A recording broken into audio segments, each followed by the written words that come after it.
కోల్కతా ఆర్జికర్ హాస్పిటల్లో డాక్టర్పై అత్యాచారం కేసులో ఇవాళ కీలక తీర్పు రానుంది. నిందితుడు సంజయ్ రాయ్కు మరణశిక్ష విధించాలని సిబిఐ సిఫార్సు చేసింది. మరికొందరి ప్రమేయం ఉందని వారిని కూడా శిక్షించాలనే వాదనలు ఉన్నాయి. ఈ నేపథ్యంలో సిల్దా కోర్టు ఎలాంటి తీర్పునివ్వబోతోంది అన్నది ఉత్కంఠగా మారింది. జడ్జ్మెంట్ కు కౌంట్ డౌన్ మొదలైంది.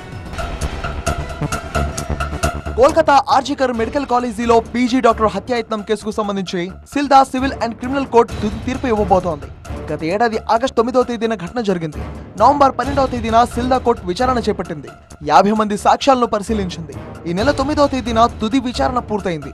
2 నెలల పాటు విచారణ జరిపిన సిల్దా కోర్టు ఎలాంటి తీర్పు ఇస్తుందనేది ఉత్కంఠ రేపుతోంది.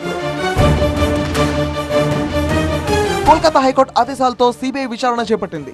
నిందితుడు సంజయ్ రాయ్ కు పాలిగ్రాఫ్ టెస్ట్ నిర్వహించడం సహా ఆర్జికర్ మాజీ ప్రిన్సిపాల్ పలువురిని సిబిఐ ప్రశ్నించింది. ఆర్జికర్ హాస్పిటల్ పై ఆందోళనకారుల దాడి ఘటన సంచలనం రేపింది. ఈ అంశంపై పశ్చిమ బెంగాల్ సర్కార్ను కోల్కతా హైకోర్టు తీవ్రంగా మందలించింది. సీఎం మమతా బెనర్జీ రాజీనామా చేయాలని విపక్షాలు డిమాండ్ చేశాయి. ఆ క్రమంలోనే ర్యాలీ నిర్వహించారు సీఎం మమతా బెనర్జీ.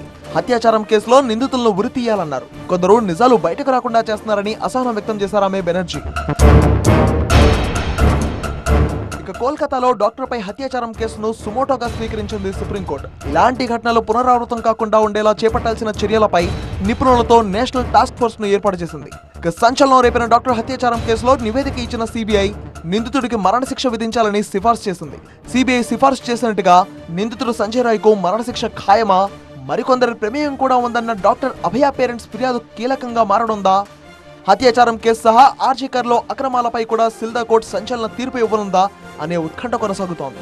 హత్యాచారం కేసులో మరికొందరికి ప్రమేయం ఉందని నిజం తేల్చి వాళ్లందరికీ శిక్ష వేయాలంటున్నారు డాక్టర్ అభయ పేరెంట్స్. తమకు న్యాయం జరుగుతుందని ఆశాభావం వ్యక్తం చేశారు. న్యాయం జరిగే వరకు పోరాడతామన్నారు. వాళ్లతో పాటు యావత్ దేశం సిల్దా కోర్టు ఎలాంటి తీర్పు ఇవ్వబోతుంది అనేది ఆసక్తిగా ఎదురు చూస్తున్నారు.